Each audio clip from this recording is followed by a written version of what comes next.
And we're live. Hello, and welcome to the Modern Romantic Podcast, where we celebrate and inspire romanticism through passionate people doing incredible things. Hi, I'm rolling for initiative. Hi, I'm Trey. See, I lied. I'm sorry, and I do have to apologize immediately to my co-host for telling her I didn't have something planned, but I did. Emily. Hi, Emily. Hello. I'm going to have to roll for a perception check to see if I can even hear you or see you or know that you're How there. how dare you? How dare I? How dare you? Sir, I am a paladin. I am. You know what? I have too many characters mulling around in my brain right now. I don't know which one to pick. But you know who else also has many characters mulling around in his brain? Oh, Our guest today. of course. Of course, our guest today. Today, we have with us someone who probably owns his own round table. Lev Grossman is with us here today. Welcome to the show. Thank you. Thank you. It's good to be here. It's good to have you. Yeah, Thank you so thanks much for for being coming. with us. Mm-hmm. So you are in Australia. That's correct. I am in Sydney right now, which And is where I've been living for a couple of years. And you are, it is so, right now, as we're recording this live, it's Monday here and Tuesday there. Yes, I speak to you from the future, That's wonderful. and I'm bringing 11 o'clock in the morning energy to your Monday evening. Well, I'm glad you're able to, and there is a future to look forward to. I do have to ask, what are the lottery numbers? We'll take that offline. Very, very good answer. I am kind of curious, what inspired the move to Australia? It's not as fascinating story as it might be. My wife grew up in Sydney, and as many Australians do, she fled Australia for many, many years and lived in the US. And then Australia called her home, and she decided we had to move back. And so here we are. We have kids. The kids were Australian citizens, but they hadn't really spent any time here. So we decided they need to be Australianized a little bit while, their brains were still plastic. So here we are. It's really awesome. What do you think has been like the biggest cultural difference for you and for your kids? That's a good question. I mean, the cultural differences are they're subtle, and really things vary a lot from the between the different cities in Australia. Sydney is it's not. I shouldn't be living in Sydney. Sydney is not the intellectual or literary city. Sydney is this kind of the beachy / financial city. Okay. But I don't know. Australians, they're very open. They're very easy to befriend, which is a nice thing. Coming from New York, which was a much more, I don't know, intense, closed situation. There's some indefinable quality to just being very far from everything else. The whole world is kind of slightly muted in a pleasant way, or at least pleasant after 20 years in New York. It's wonderful. It's wonderful here. I recommend it to everybody. It's on my bucket list. Same, truthfully. But I am torn between either Melbourne or Sydney. Do you have a preference of the two? Well, I am a Sydney sider, as Sydney residents are called. I love Sydney. As I said, Melbourne is much more. It's much more New Yorky. It's more literary. It's more intense. The weather is worse. The beaches aren't as good. It's where serious people go to get serious work done. So I feel as though I should prefer Melbourne, but in fact, I'm all for Sydney. Yeah. I mean, if you go to some place that I guess dynamically should speak to you as a person. I guess going to someplace that's maybe a little bit different kind of challenges certain perspectives. So maybe offers up something new and fresh and to give inspiration. It was an opportunity for me to play against character, play against type. And in fact, coming here, one of the reasons I came here is because I was so stuck in my creative work, and I needed some kind of drastic reset to, I don't know, I needed to reboot. And in fact, it turned out to be a great way to do it. Well, I would say so. Whenever I heard that you were coming onto the podcast, truthfully, I was like really excited. I have not finished. I have just started the first book in your Magician's trilogy, but I had watched the show for many years, and so I was really excited that you were coming. But one thing that truly struck me when we were researching you up until this point is that you were both a journalist and then you're also an author.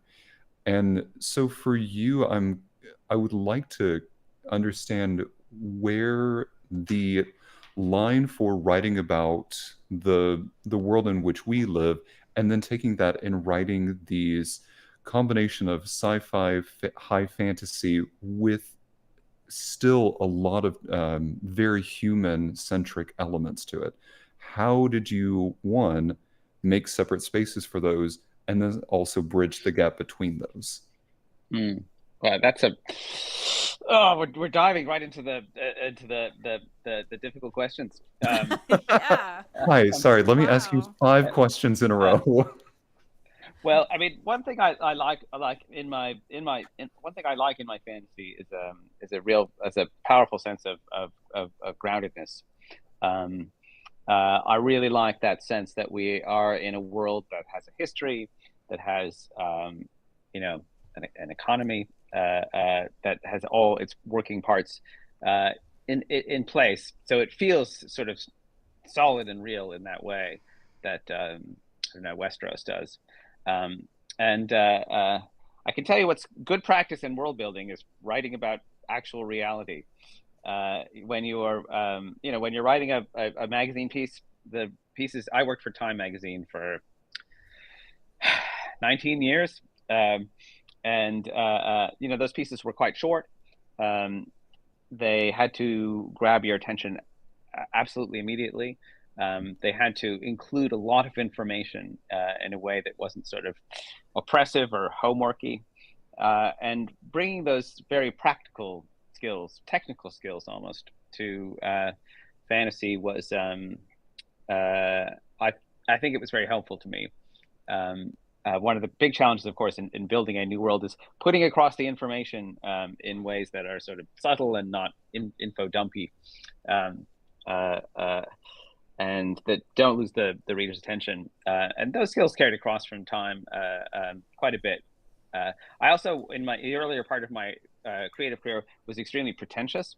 And working for Time really knocked a lot of the pretentiousness out of me, because, it was writing for Time was really about communicating with people, putting information across in a very clear way, keeping their attention when they could be doing any one of 1,000 things besides reading your magazine.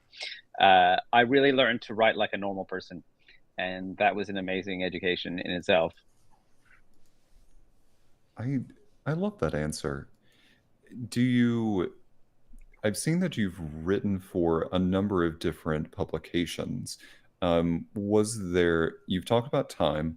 Was there one in which that like really stands out to you besides Time? Gosh, there was some. There was some great. I'm just thinking about some of my great freelance experiences. I wrote. Vanity Fair did a Star Wars cover when the which one was it for? I think it was for the last one of the J.J. Abrams sequel trilogy, and for that, they sort of you spend time with all the cast. You talk to everybody involved in making Star Wars. your pieces, your words run against incredible glossy pictures by Annie Leibovitz. That was an amazing experience. Yeah. But by by far most of the work I did for time was for Time, and that was I really got sent all over the world and met like huge numbers of very important, interesting people who were way smarter than me, and that was kind of a priceless experience. I mean, I can remember, in 1997, the Google guys coming into my office when they were still Stanford graduate students, and trying to pitch me on their idea for a new search engine, which I did not understand even slightly. But it's incredible now to think back on that conversation. Yeah. Well, that's a cool piece of history. Yeah, it's a real missed investment opportunity on my part. Uh, Looking back, I could have played that differently, but here we are. Here we are. Yeah. Not much we can do about it now. You had said a couple moments ago of like how to write subtle and non-info dumping onto your audience. Um, it's it's interesting that you say it like that because I read so many things that are just nothing but exposition right up front, and they feel all of that is necessary. If you were to give some tips to future writers of how to be subtle and non-info dumping, what three pieces would you give them? Well, I'll tell you the answer, even though I feel as though I'm slightly I'm lifting the veil to the really in Mm. unglamorous backstage of writing. It's okay I to keep actually, things proprietary a little bit. uh, even though I have used that word minutes ago, I actually don't like the term world building. Mhm. Um, it's not as though you're building a vast stage set and then you sort of march your characters through it.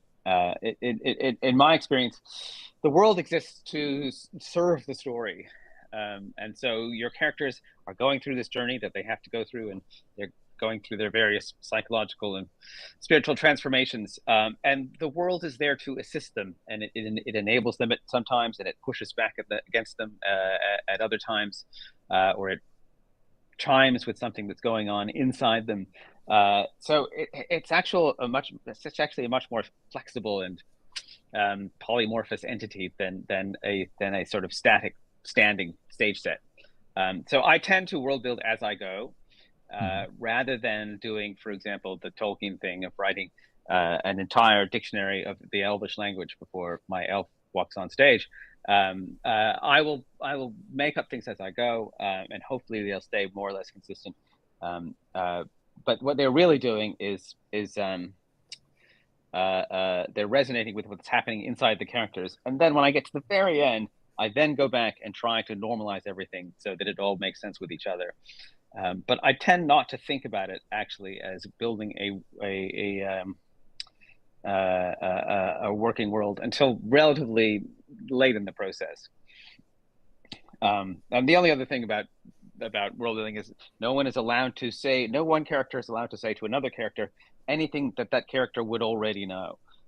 So people often, allow characters to say things like each other. Well, living as we do in the United States of America, which has a president in charge who's elected by the people, although there's that electoral college thing, people explain things to each other that they would already know. Right. That's the thing I try to avoid above all else. It has to all be storytelling, and anything you can't work in as storytelling, you just are not going to work in. I like that about your writing. It's something that I notice about other writers sometimes will do that where it feels awkward for a minute that something's being explained to a character that they would probably already know. It's just like you can tell it's there just to inform the audience and it's being forced in, and the way you do it doesn't feel forced. So I like that Um, about. Hopefully not. I'm sure that I have broken that rule on numerous occasions, but it's the one that I try to stick to. No, it's a wise one. So I'm sorry, I want to make sure you were done. before I Oh, sorry, moved I'm done. on. I Yes, apologize. I've run out of Okay. things to say. I wanted to ask something that I brought up at the beginning of the show, and that was if you owned your own round table, because I feel like that would be like the cool thing nobody knows that you actually have. That would be a good thing to own. I mean, I've owned some tables that are technically circular in shape, but they're quite small. It's for like a 4-night table, maybe even just a 3-night table. Yeah, I'm not very strong on Arthurian paraphernalia, and I wish that I was. I own a couple of practice swords that I bought for working out some of the sword fighting sequences. But those are probably among the most Arthurian things that I own, which is, now that I say it out loud, a bit of a shame. But here we are. It's never too late. It's a, it's never too late. Yes, Right. one of these days, you know, Excalibur will turn up on eBay, and I'll That's pick it right. up, Or it'll hopefully cheap. appear in your life somehow, for sure. That also could happen. Yeah. Yeah, that would be a cool story as well. I do photography and I do these kind of over the top kind of fantastical photo shoots, and I always thought having a round table would be a cool although I'd have to hand build it because you can't just go buy like a real round. I mean, yeah, like you're a 3 or 4 night round table, but I'm talking like, a dozen nights round table. Mm. And I just finished. Oh, go ahead. I know, but I'm interrupting you. Please go. No, that's okay. I just finished a photo shoot of a kind of a Renaissance medieval feast, and at the beginning when we were planning it, I was like, "Could we fit a round table in there somehow? How cool would that be?" You don't see any feasts happening on round tables, but the idea of making one was just a little much for this project. So maybe in the future. It's a high bar, and certainly anybody who's trying to retell the King Arthur story has to wrestle with their own version of the round table, because it is a uniquely impractical shape for a table. If you have a large company of knights, many round table, maybe many versions of Arthur have 100 knights on the table, or 150 knights on the table, and as Merlin points out in the Once Future King, that's a lot of wood. The area of a table large enough to seat that many, it's like bigger than you think. You're So I would shouting. assume I would always assume that you would have the interior would be you would be a circular table rather than a sort of a solid mass of wood, and there'd be an open interior, and then you'd seat knights around the outside, but then also around the inside. There have been many other approaches to that, and I believe somewhere late in the Broadsword, somebody complains about the idea of the round table, how it sounds good in theory, but in practice, there is a lot of shouting that goes on. Yes, that was. There's the please pass the salt or whatever would be a difficult request. You would have to send like a messenger. Yeah, no, that's where the groundedness comes in. I feel like everything would have to work. Everything would have to work if you staged it, and round tables, where they are quite challenging. If you had 12 knights, it would be fine. Yeah. But for some reason, I felt compelled to do the maxi version of the table, which has 100 knights, and that's a lot of knights. It is. It is. That sounds like a fascinating challenge, though. Josh said, speaking of, quote, ladies lying around in lakes distributing swords, end quote. So are you saying you're a Monty Python fan? Yes, I'm a Monty Python fan. When you look at modern versions of King Arthur, there are very few smarter versions than Monty Python and the Holy Grail. It's very clear that that there are some serious medieval scholars lurking around in the creation of that screenplay, because it's extremely sharp. And if you want to do something subversive with the Arthur story, it's very hard to find something that they didn't already do. So I felt that I needed to give them a shout out earlier in the book, which was very divisive among my editors and agents. I was begged by several people not to use the Monty Python quote, because surely I would not be taken seriously as a literary author if I led with the Monty Python quote. I feel even without the Monty Python quote that I am not taken seriously as a literary author. So I had No. almost nothing to lose. And many people respond well to it. It is a good quote. I applaud it. Good decision to No. keep it in. Thank you. Mm-hmm. I will be team Monty Python. And it does, as with many things in Monty Python, it does make a serious point. The Arthurian kind of, well, when Arthur dies, everything falls apart. There's a massive succession crisis, and it's because the lady doesn't distribute any more swords after Arthur dies, and he has no kids. So in fact, it is a very bad basis for a system of government. And we see that in the Bright Sword because we look a lot at the chaos that happens after Arthur's death. It's a succession crisis in the making. And sure enough, that's what happened. And the story of Arthur has been this whole, from Monty Python to now you, and before and during all this time, has been romanticized many times by many people. And so something must have made you, you must have had a moment where you went, I'm gonna dive into that in a different way. How did you get to that point? I mean, sorry. Novels, much like the French Revolution, they have multiple causes that contribute to them.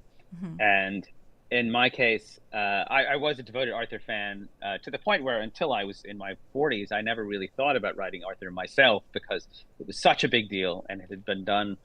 I mean, it is a genre in which there's, multiple masterpieces already existing. So what would I think that I would add to it?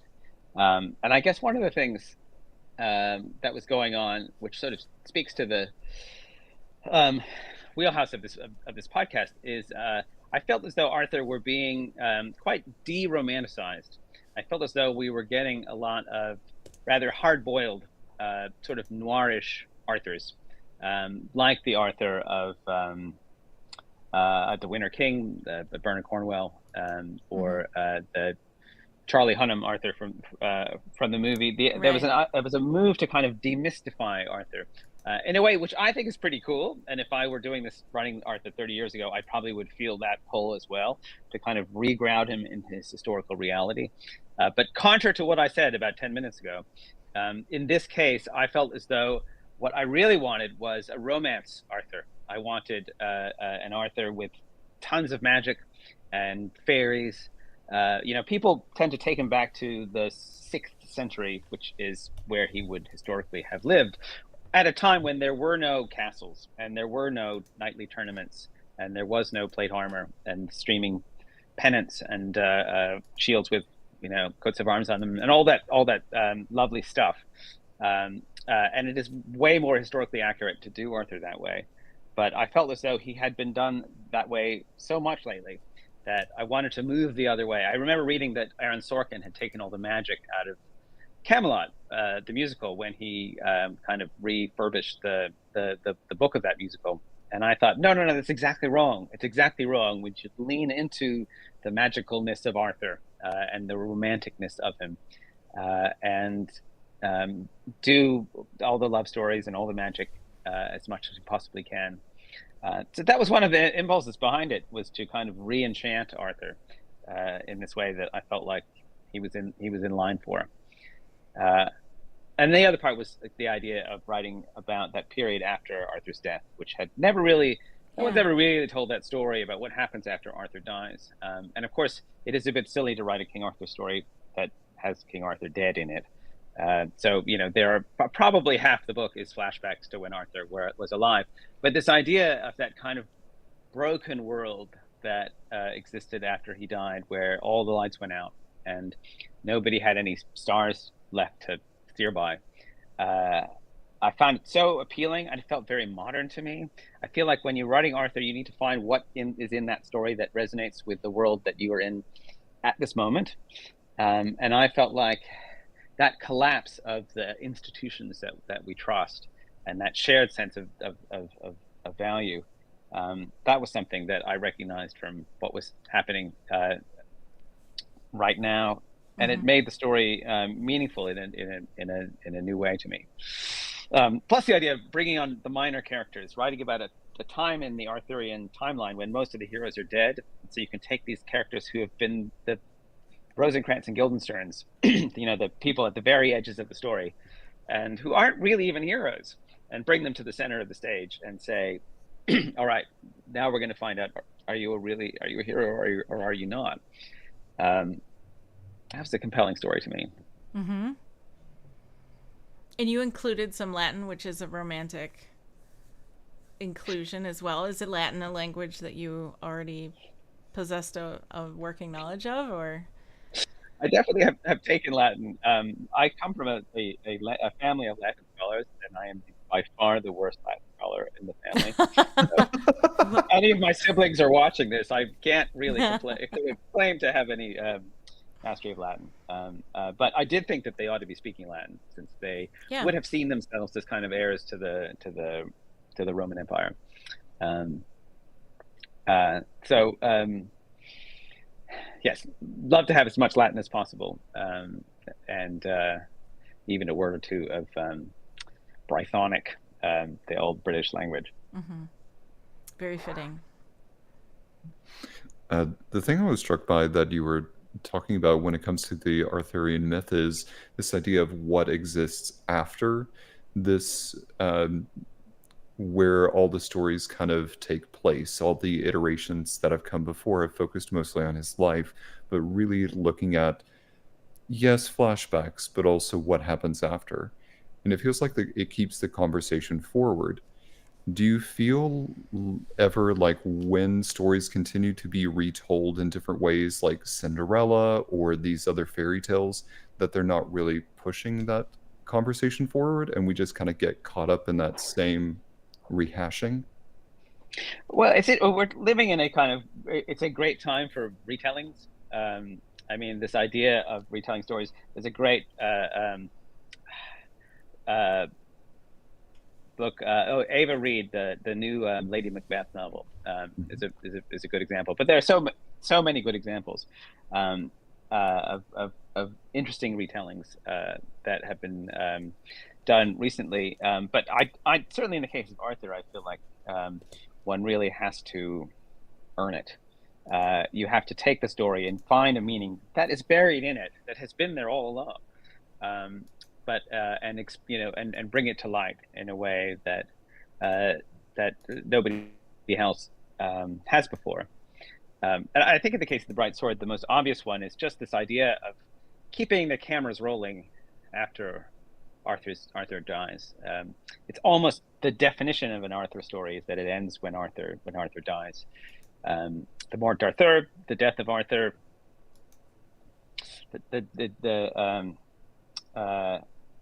it says what's in there right on the tin. You're going to get Arthur dead, and that's going to be the end. And it's a terrible tragedy.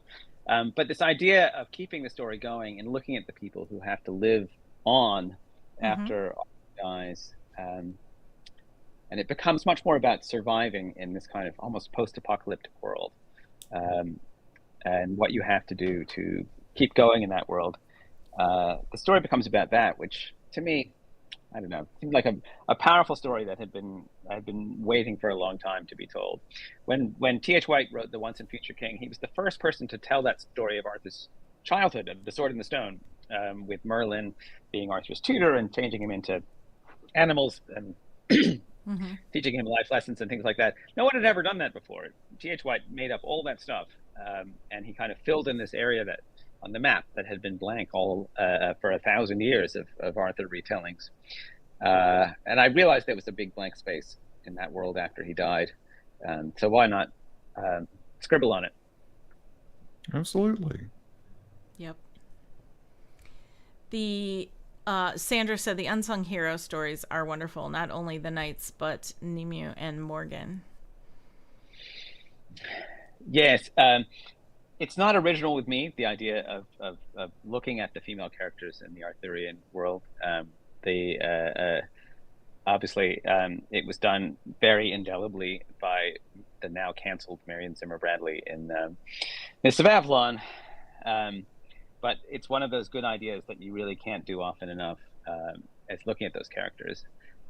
Especially, well, both of them are just incredibly rich, and it's almost like you look at them and they weren't built to be minor characters. Nimue overthrows Merlin and defeats him, and then goes to court and takes over his job. I mean, what a hero! What a great story that is. And Morgan Le Fay as well. You know, she's obviously, if you think about what her story would be, if you told it from her point of view, it would be an unbelievable tragedy, in which Arthur would be just a minor and very unfortunate character. These people are so compelling, and they are, in the classic Arthurian version, they're a little bit wasted. I think in the very early Arthurian stories, Morgan was actually quite interesting and not evil. She wasn't the villain. She was just somebody who had some. She was just really good at casting magic spells, and she was Arthur's half sister. She became kind of demonized in the high medieval period in a way that's really boring and unfortunate. So it seemed necessary to undo that a little bit in my version. Mm-hmm. Did you find yourself seeking out other versions to see what other people were saying, or were you just I guess, did you bother to go seek out those other stories at all? I spent a lot of time with the old versions. You know, the certainly Mallory and some of the French versions and the Chrétien de Troyes and some of the old Welsh versions, the oldest versions, which date back to, you know, before the turn of the first millennium. I spent a lot of time with those. I kind of I swore off some of the contemporary retellings that were coming out as I was writing the book, because I was worried that I would see somebody do something really cool, and then I would feel that I couldn't do it because they had done it. I thought I was better off not reading that stuff. But Arthur, you know, it's one of those stories that has no proper canonical telling. Yeah. There are a million sort of refracted versions of it.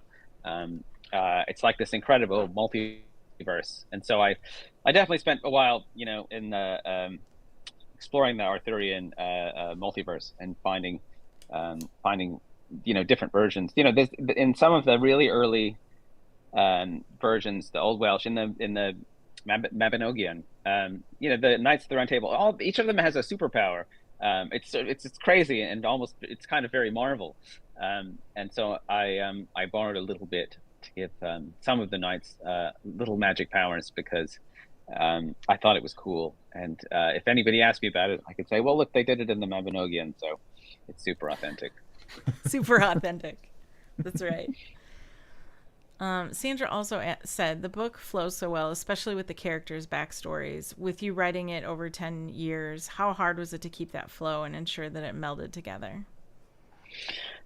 Oh, it's a good question. Again, lifting the veil in the very unromantic process of writing a novel. The truth is that I started by writing all those stories of the different characters, and the truth was that they didn't really meld together very well.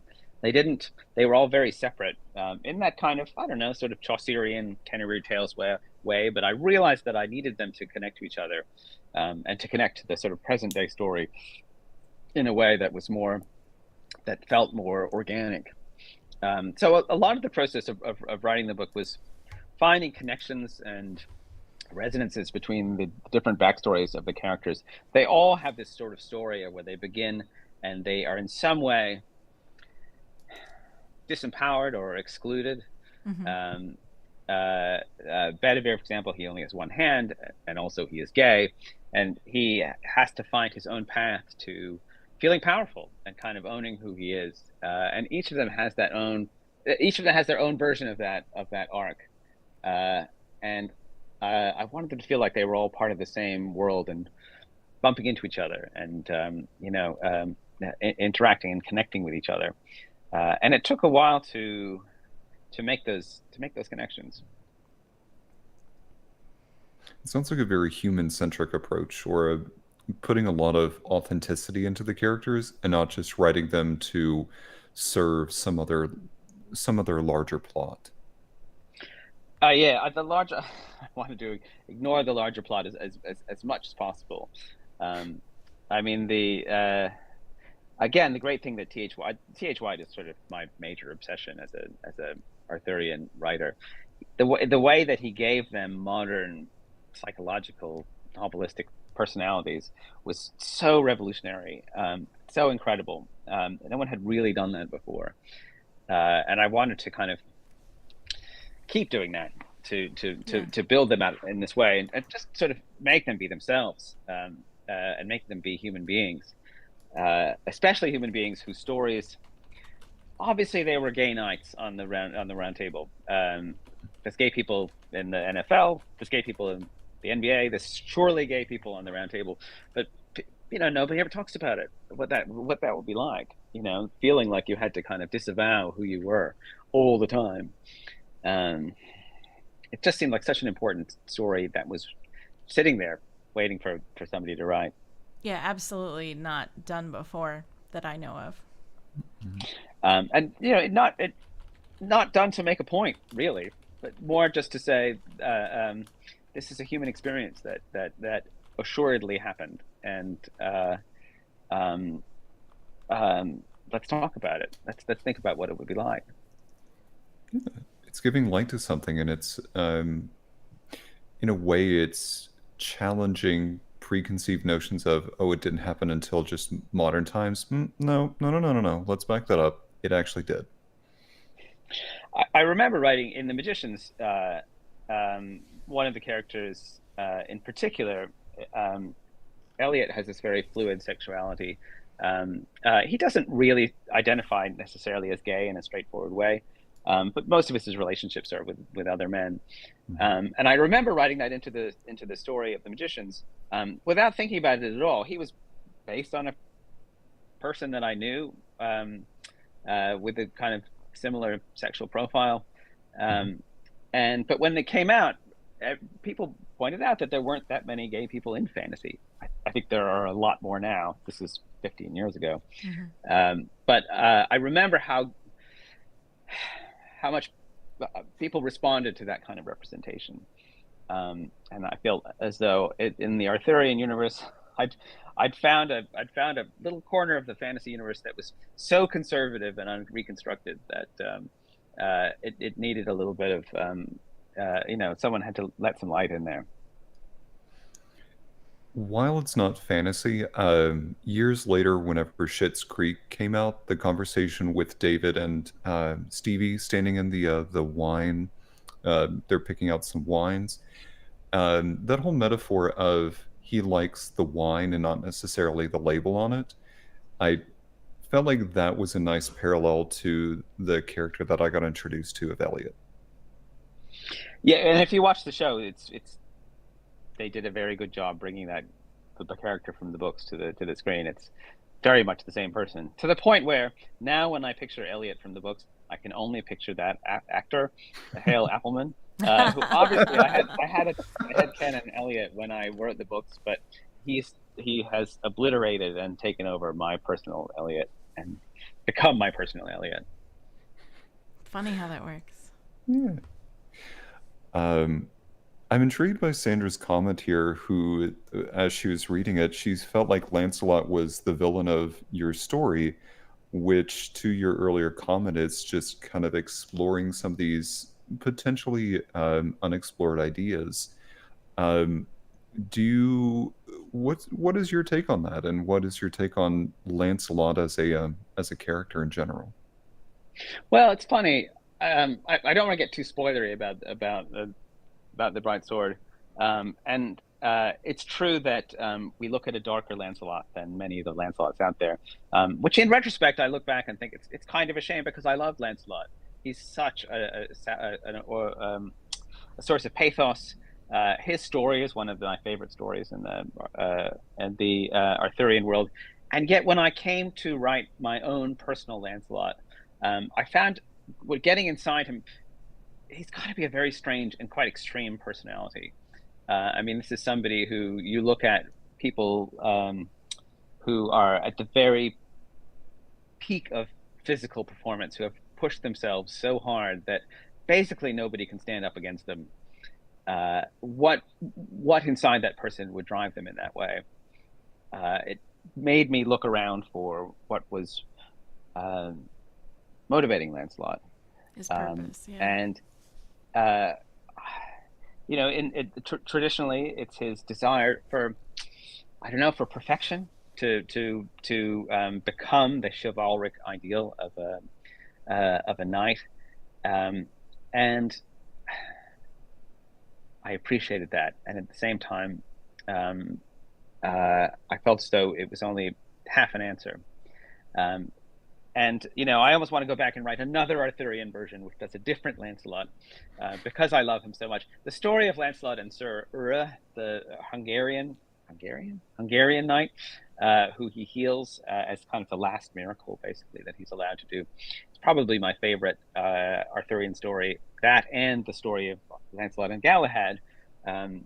This amazing thing where Lancelot sins with Elaine, and then from his sin comes the perfect knight who is everything that he thought that he would one day be. It's just such an incredibly rich, sad story. And yet I didn't write it that way. I wrote it a different way. So I may have to write a second story, you know, an alternate take, which goes into that. I don't know. There's so many stories inside that story, Arthur's story. For me, that also kind of makes me think, when do you decide that a story is complete? It's actually one of the hardest questions. Mm-hmm. As I frequently complain about, it took me 10 years to write The Bright Sword, which was a very long time to be writing any book, or really doing anything for 10 years is too long to be doing anything. And there were several points in the process where I thought I was done. And I would turn it in to my publisher, and they would say, no, it's not done. And so I needed other people to tell me that it wasn't ready yet. You really lose that ability to look at your own work and see what it means and what state it's in. I do remember writing the finishing the last draft of it, and I was in Auckland, bizarrely enough, in New Zealand, somewhere I've never been before and have never been since. But I was in a hotel in Auckland, and I had a free morning, so I said, let's take a look at that last chapter, and see what we can do with it. And I remember finishing it and bursting into tears. I'm not a big crier. I don't cry that often, and so something in me realized that it was over, that I was finished. And it was definitely bittersweet, because then it was time to send the book out into the world. And who knows what's going to happen in that horrible place that we know as the world. I would have to take it off my hard drive and expose it to, you know, to everybody's, I don't know, judgment and interpretation. For many years, it was just me and the book. And now it's sort of everybody's book. It was a bittersweet moment, definitely. But something in me, and I've struggled to verbalize it, but recognize that, okay, now it has become its own thing, and it doesn't need me to tinker with it anymore. But I don't know how I knew. That's a great question. I feel like Emily and I kind of get to that same place of, we live with something for a long time, and then we finally put it out into the world, and then we're like, oh God, it's out there. Oh no. Yep. Oh boy. It's a part of you. It's a part of your soul. But it's different. It's different to know. It's difficult to know when the moment is. I certainly read novels sometimes where I think, this is as they say on the Great British Bake Off. It's you know, it's underbaked or underproved. It needed one more going over, and nobody realized it at the time. I'm sure you've seen this as well. Mm-hmm.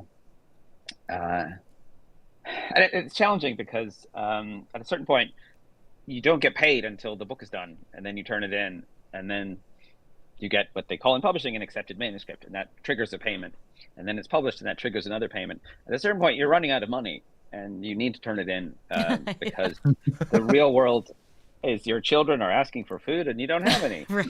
It's the real world is intruding and saying it has to be done, even though you're not sure if it's done or not. I don't know. It's a very tricky thing. It's a balance when you have art that is somehow monetized. Yep. Yeah, I mean, when I was working at Time, I had a salary, and then I got automatically. I went to the office, and they gave me a salary.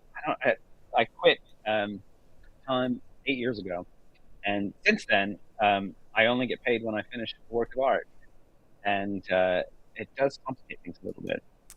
Certainly. Well, I have really just two last questions because I know that we, excuse me, I know that we were working against a deadline here. So I just have two last questions for you. In your vast knowledge when it comes to the literary works, I am curious, is there a person, alive or dead, that you would like to have lunch with just to pick their brain? Who would it be? I got stuck on vast knowledge when in the vast knowledge part of that question. I sadly I don't possess vast knowledge, but it is a good question. Who would it be?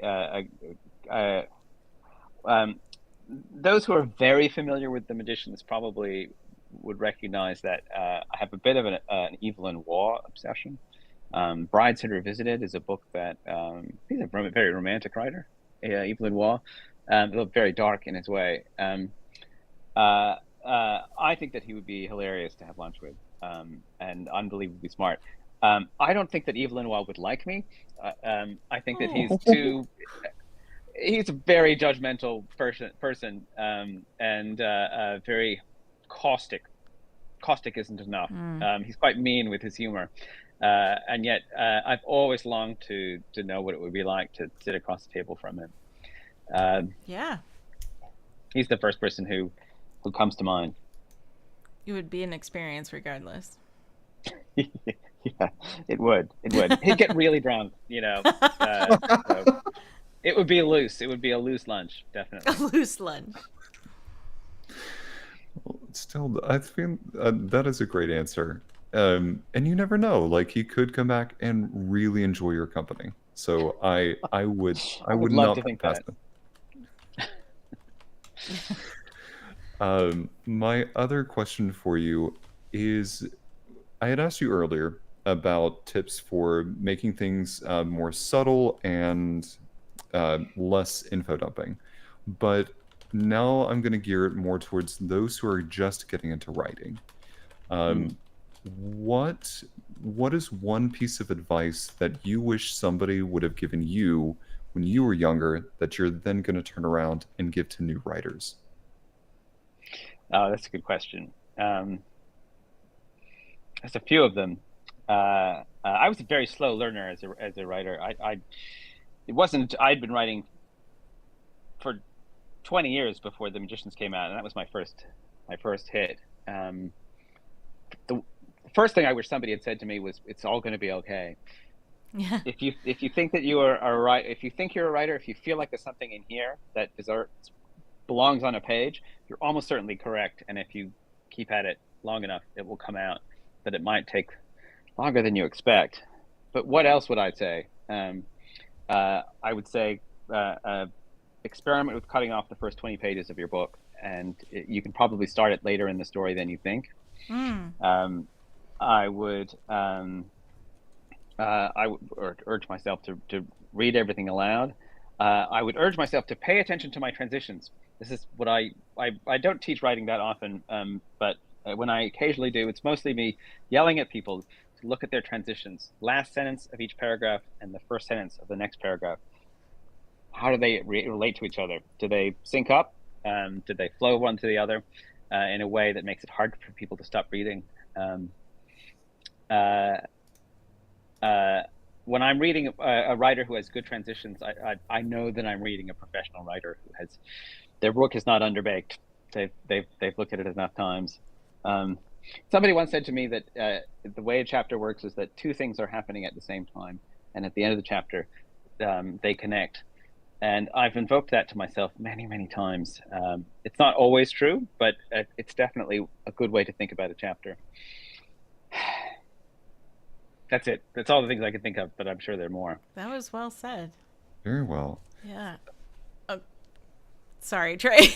Nope, I did not have I was anything going to else. say, how can our audience best support you? I was thinking they should go to your website and follow your social media, and they should go buy your new book, The Bright Sword. But where are some places our audience can find you and support you? You know, while The Bright Sword was coming out, I got very active on social media, and now I'm utterly burned out on social media. The one thing I probably keep up with is my Substack. Okay. Which is at levgrossman.substack.com. Okay. That's probably, if you're looking to interact with me, that's probably where I'll be. Although I do also lurk on Blue Sky a fair amount. Yeah, that's probably your best bet. Okay. Cool. I linked those in the chat for everybody. Good. Awesome. Well, Lev, I have to say, I love your stance when it comes to the Arthurian myth. It's not one that I know very well, but I do look forward to getting to experience your version of that, and I look forward to hearing from our audience as they get to experience that as well. So really, thank you so much for spending time with us today. Thank you guys so much for having me here. It's a real pleasure to talk to you. Thank you. Thank you. So please, everybody, go pick up your copy of The Bright Sword, wherever you can get, wherever fine books are sold or where you can acquire fine literature. Thank you for tuning in today. This episode, along with probably every other podcast, will be dedicated to Joe Capone, our moderator, fellow comedian, passionate encourager, and greatly missed friend. You can find us pretty much wherever you tune into podcasts. For updates, announcements, and more, follow us on social media under Modern Romantic. And we also have a Patreon. You can find us at TheModRom on Patreon. So if you want to get exclusive access to behind-the-scenes content, private conversations that we have recorded that are only available on Patreon, and other wonderful details, go check out our Patreon. Thanks, everybody. And